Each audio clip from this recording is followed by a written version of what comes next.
দাদু কোন অনাথ আশ্রম থেকে দত্তক নিয়েছে সেই খবরটা নেই।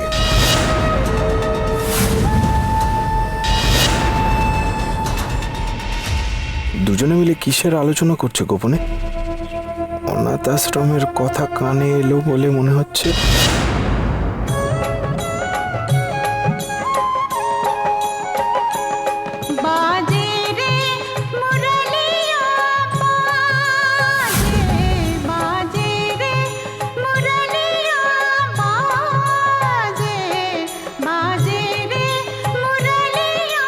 আমি হ্যাঁ শোনো না, বলছি আমরা পুজো দিয়ে চলে যাই। হ্যাঁ, এই তো আরতি হচ্ছে, তো আরতির পরেই অঞ্জলি হবে, আমরা অঞ্জলি দিয়ে বাড়ি চলে যাব। আচ্ছা,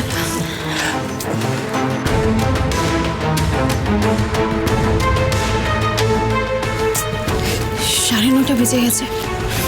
ঠিক সময় মতো পৌঁছতে না পারলে তো কথাই বলা যাবে না। আর এদিকে রাগিনী ম্যাম আর রাতুর মামা কোথায় গেল সেটা কিভাবে জানবো?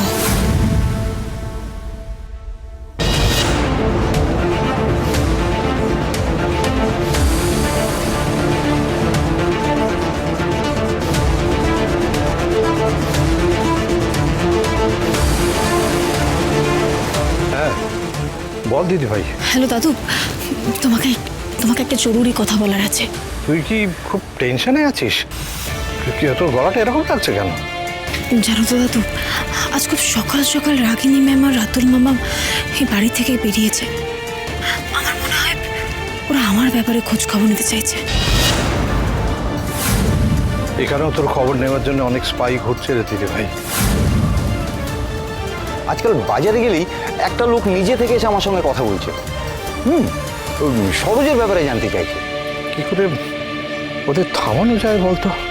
তোরা সবকিছু জেনে যাবে, সব খবরও পেয়ে যাবে। তোর এতদিনের সাধনা অধ্যবসায় সব তো জলে চলে যাবে। সরোজিনীকে থামানো এত সহজ নয় দাদু। হ্যাঁ, সেটা জানি রে দিদি ভাই, কিন্তু তোর বাবা মার খুনিরা তোকে যদি... তোমার দিদি ভাই বুলেট সরোজিনী দাদু, আমার দিকে যে গুলি আসবে সেই গুলির মোড় আমি ঘুরিয়ে দেব। ওদের বুঝতেও দেব না কখন সেই গুলি ওদের বুকে গিয়ে পিটবে। ওদের রাস্তাতে ওদের কাট খাতে হবে দাদু। আমার মাথাতে না একটা আইডিয়া এসেছে। শোনো দাদু, তোমাকে একটা কাজ করতে হবে।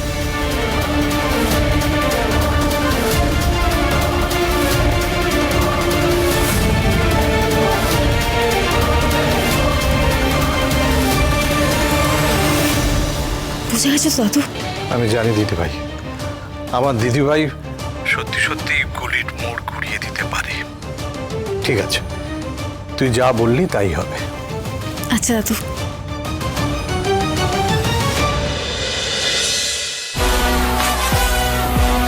বুলেট সরোজিনী সোম থেকে রবি প্রতিদিন বিকেল 5:30টায় স্টার জলসায় ও জিও হটস্টারে।